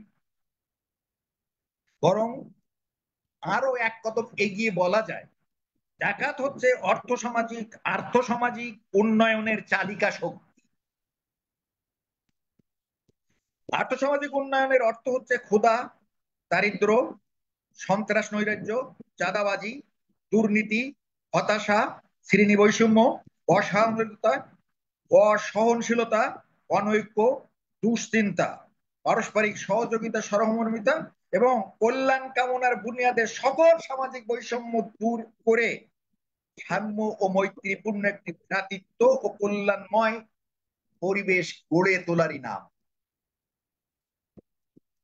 সুতরাং আমরা যদি জাকাত এবং ওসর নামক এই জিনিসটি সমাজে প্র্যাকটিস করা শুরু করি, আমরা প্রথমে একটু এইরকমই বুঝি যে ফকির এবং মিসকিন, বাকি খাতগুলো আপাতত আমরা বিবেচনায় এই পয়েন্টে এসে আমরা না রাখি। এই দুইটি খাতে যদি আমরা সত্যিকার অর্থে আমরা জাকাত দিতে পারতাম,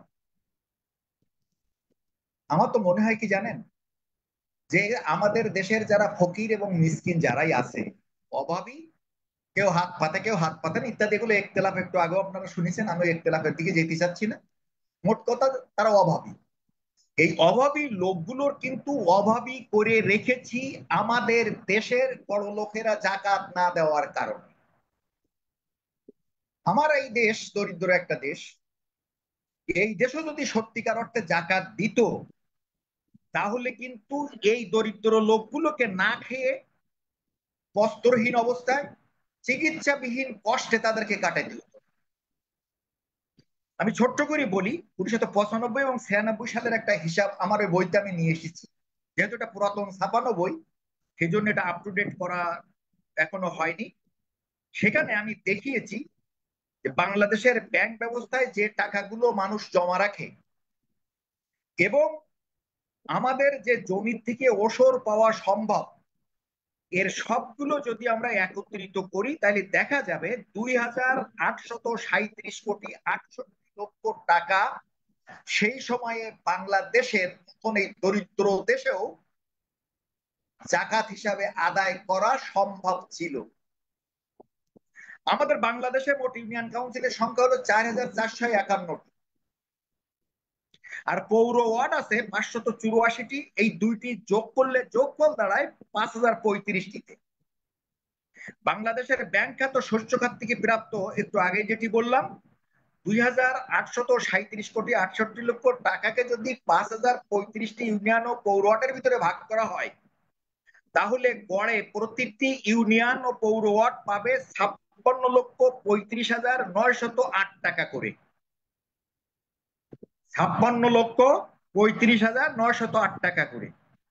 এককালীন যদি প্রতিটি পরিবারকে 40,000 করে টাকা দেওয়া হয়, যা তারা বিনিয়োগ করে তার লভ্যাংশ দিয়ে নিজেদেরকে দারিদ্র দূর করবে, তাহলে প্রতিটি ইউনিয়ন ও পৌর ওয়ার্ডে প্রতি বছরে 140টি পরিবারকে দারিদ্রের অভিশাপ থেকে মুক্ত করা সম্ভব। এক বছরে 140টা, যদি 10 বছরের পরিকল্পনা নেন তাহলে দেখা যাবে 1,400টি পরিবারকে আমরা দারিদ্র মুক্ত করতে পারি। সুতরাং যে কথাটা আমি বলছিলাম যে ইন্নামা সাদাকাতুল লিল ফুকারা ওয়াল মাসাকিন, এই ফুকারা এবং মাসাকিন এই দুইটি সম্প্রদায়কে যদি আমরা এই টার্গেট নিয়ে তাদেরকে দারিদ্র বিমোচন করে দিতে পারি, যার বাস্তব নমুনা আমি এখানে দেখানোর চেষ্টা করলাম বা আপনাদের সামনে তুলে ধরার চেষ্টা করলাম, তাহলে আপনারাই বলেন যে গোটা পরিবেশ, অর্থনৈতিক, আমাদের দেশের যে বর্তমান অবস্থা, দারিদ্রতার কষাঘাতে যে জর্জরিত সমাজ ব্যবস্থা, এর থেকে উত্তরণ হওয়া কি আসলে আমাদের দেশে কি খুব কঠিন একটা কিছু? এই জন্যই আর্থসামাজিক পরিবেশে জাকাত ওসরের প্রভাব বিষয়ের আলোচনায় আমি প্রথম যে কথাটা বলতে চেয়েছি সেটা অভাব ও দারিদ্র মুক্ত একটি সমাজ গঠনে জাকাত ও ওসরের প্রচলন করা ছাড়া অন্য কোনো কিছু দিয়ে এটি করা সম্ভব নয়। আমরা ক্ষুদ্র ঋণ প্রকল্প দেখেছি, মাঝারি ঋণ প্রকল্প বাংলাদেশে দেখেছি, অবমাননা দূর করার নামে ময়দানে বিভিন্ন এনজিও যেগুলোকে প্রচলন করেছে। রেজাল্ট কি? যারা দরিদ্র ছিল তারা আরো হত দরিদ্রতায় রূপ নিয়েছে। পক্ষান্তরে একটু আগে যেভাবে বললাম, জাকাত ব্যবস্থা যদি আমরা এটাকে করতে পারতাম, তাহলে সেখানে এই অভাব মুক্ত একটা বাংলাদেশ উপহার দেওয়া মোটেও কঠিন ছিল। আর গোটা পৃথিবীর সকল মুসলিম রাষ্ট্র যদি এইভাবেই তাদের দেশের জাকাত ব্যবস্থা এবং ওসর ব্যবস্থাকে আল্লাহর দেওয়া নিয়ম অনুযায়ী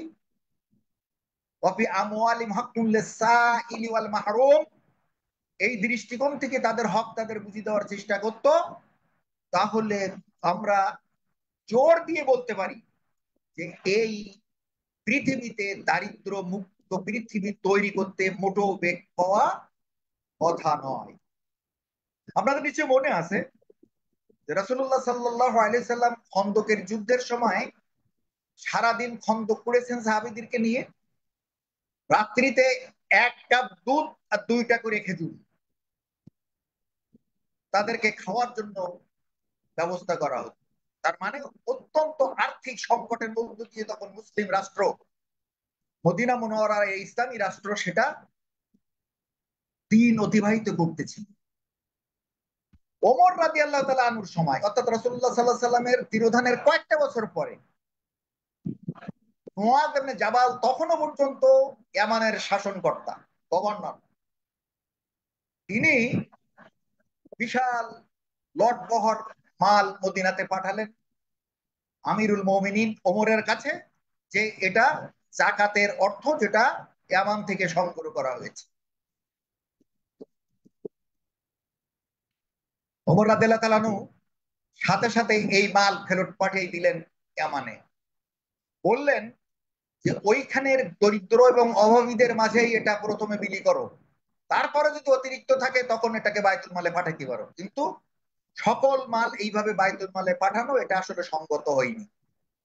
এই চিঠি নিয়ে যখন মাল আবার মুআয ইবনে জাবালের কাছে ফেরত গেল, তখন তিনি ওমর রাদিয়াল্লাহু তাআলা আনহুকে চিঠি দিয়ে বললেন যে গোটা ইয়ামানে জাকাত দেওয়ার মতন কোন লোক খুঁজে না পাওয়ার কারণে, মানে যারা জাকাত খেতে পারে এই ধরনের কোন দরিদ্র লোক না পাওয়ার কারণে আমি এই মাল কেন্দ্রীয় কোষাগারে পাঠাতে বাধ্য হয়েছি। তুলনা করে দেখেন রাসূলুল্লাহ সাল্লাল্লাহু আলাইহি সাল্লামের খন্দকের যুদ্ধের অভাবী অবস্থা আর এই কয়েকটা বছর পরে ইয়ামানের অর্থনৈতিক চিত্র, এটা কিভাবে সম্ভব হয়েছে? এটা সম্ভব হয়েছে এই জাকাত এবং ওসর ভিত্তিক অর্থনীতি সেখানে প্র্যাকটিস করার কারণে।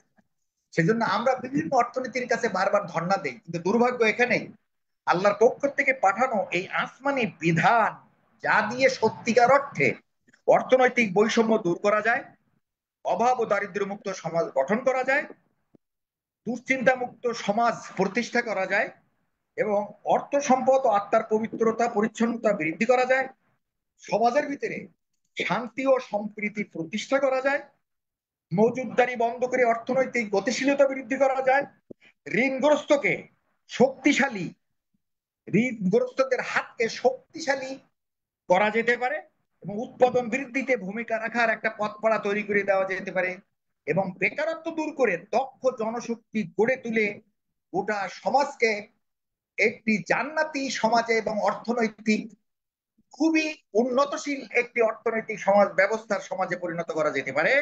এই বিষয়গুলো শুধুমাত্র সম্ভব এই জাকাত এবং ওসর ভিত্তিক এই ব্যবস্থার মধ্য দিয়ে।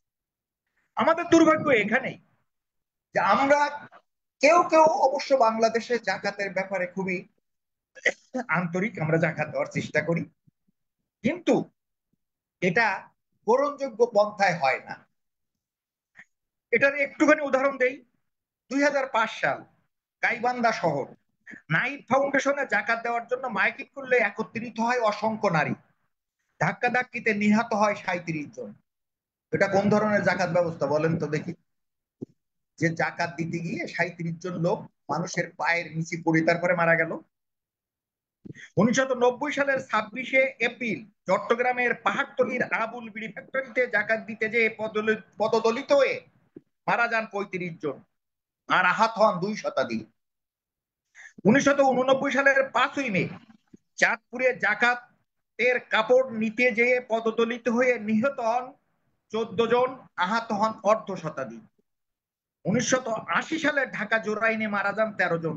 এই ফিরিস্তি অনেক লম্বা, এই লম্বা ফিরিস্তি বলে লাভ নেই, এতটুকু শুধু আমি বলবো যে আল্লাহ সুবহানাহু ওয়া তাআলার পাঠানো এই জাকাত নামক অর্থনৈতিক ব্যবস্থা, এই ওসর নামক অর্থনৈতিক ব্যবস্থা, এটা নির্ধারিত একটা নিয়ম এবং পদ্ধতির মধ্য দিয়েই আল্লাহ আমাদের প্রতি আদায়ের ব্যবস্থা করেছেন। আর সে কাজটি হলো মূলত রাষ্ট্র এটা নেবে এবং সার্বিক ব্যবস্থাপনা এমন ভাবে করে সে দরিদ্রদের মাঝে এবং যারা এর হকদার তাদের কাছে পাঠানোর ব্যবস্থা করবে, সেখানে এই ধরনের চিত্র আমাদেরকে সমাজে দেখতে হবে না।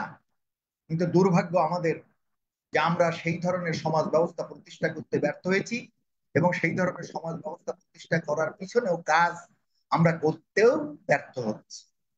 সুপ্রিয় দর্শক শ্রোতা, যেহেতু সময়ের সীমাবদ্ধতা আছে, আমি খুব লম্বা কথা আর বলতে চাইছি না। শেষে যে কথাটা আমি বলবো,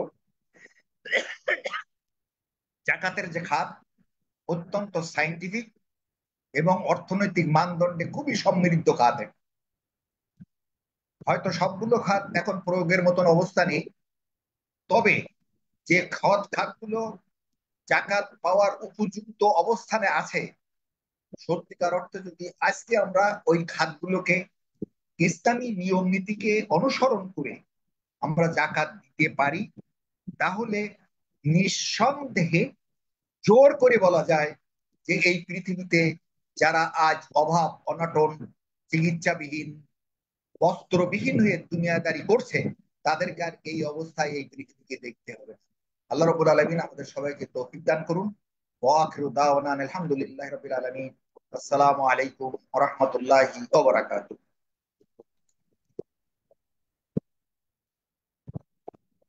ওয়ালাইকুম আসসালাম রহমতুল্লাহ বারাকাতু। অসংখ্য ধন্যবাদ জানাচ্ছি আমাদের সম্মানিত আলোচক, আমাদের ওস্তাজ ডক্টর আ.ছ.ম. তরিকুল ইসলাম স্যারকে। খুব চমৎকার ভাবে জাকাতের বিশেষ করে একটি খাতে উনি গুরুত্ব আরোপ করেছেন এবং সেটি স্পষ্ট করেছেন, সেটা হচ্ছে যে ফি সাবিলিল্লাহর খাত। আশা করছি আপনারা যারা শুনেছেন এই সংক্রান্ত কোনো ধরনের অস্পষ্টতা আপনাদের মধ্যে নেই ইনশাআল্লাহ। আমি আহ আপনাদেরকে স্যারের একটা বই আমার হাতে ছিল, সেটা আমি দেখাতে পাচ্ছি না এখন, স্ক্রিনে দেখা যাচ্ছে না সম্ভবত। বইটির নাম হচ্ছে জাকাত ও ওসর, অর্থনৈতিক সফলতার আসমানি বিধান, জাকাত ও ওসর। বইটি বিন্দু প্রকাশ থেকে, আপনারা ইচ্ছা করলে স্যারের বইটিও সংগ্রহ করতে পারেন, পড়তে পারেন ইনশাল্লাহ। আশা করি যে এখান থেকে আপনারা একটা মূল্যবান রসদ পাবেন। তো সবশেষ সবাইকে ধন্যবাদ জানাচ্ছি যারা আজকের আমাদের এই অনুষ্ঠানে যুক্ত হয়েছেন, এবং আমাদের বিশেষ করে আমাদের স্যারদেরকে যারা আজকে অতিথি হিসেবে এত রাত পর্যন্ত আমাদেরকে সময় দিয়েছেন এবং আলোচনা করেছেন। আহ ইনশাআল্লাহ জাকাত সম্প্রসারণ কার্যক্রমের এই যে অনুষ্ঠান, জাকাত শিক্ষা মানুষের মধ্যে পৌঁছে দেওয়ার জন্য যেই প্রচেষ্টা, সেটা অব্যাহত থাকবে। এবং আশা করছি আপনারা আমাদের এই যেই প্রচেষ্টা, সেটাকে আরো সফল করার জন্য আপনারাও আপনাদের জায়গা থেকে এই কাজগুলোকে শেয়ার করবেন এবং মানুষের কাছে পৌঁছে দেবেন ইনশাআল্লাহ। আমরা আজকের এই প্রোগ্রাম এখানেই শেষ করব। আহ সবার কাছে অনুরোধ থাকবে, আপনাদের কোনো পরামর্শ থাকলে আমাদেরকে জানাবেন। ইনশাআল্লাহ আমরা চেষ্টা করবো সেই আলোকে আমাদের প্রোগ্রামকে আরো সৌন্দর্যমণ্ডিত করার জন্য। জাজাকুমুল্লাহ খাইরান। আসসালামু আলাইকুম রহমতুল্লাহি ওয়া বারাকাতুহু। সালাম সবাই রহমতুল্লাহি ওয়া বারাকাতুহু।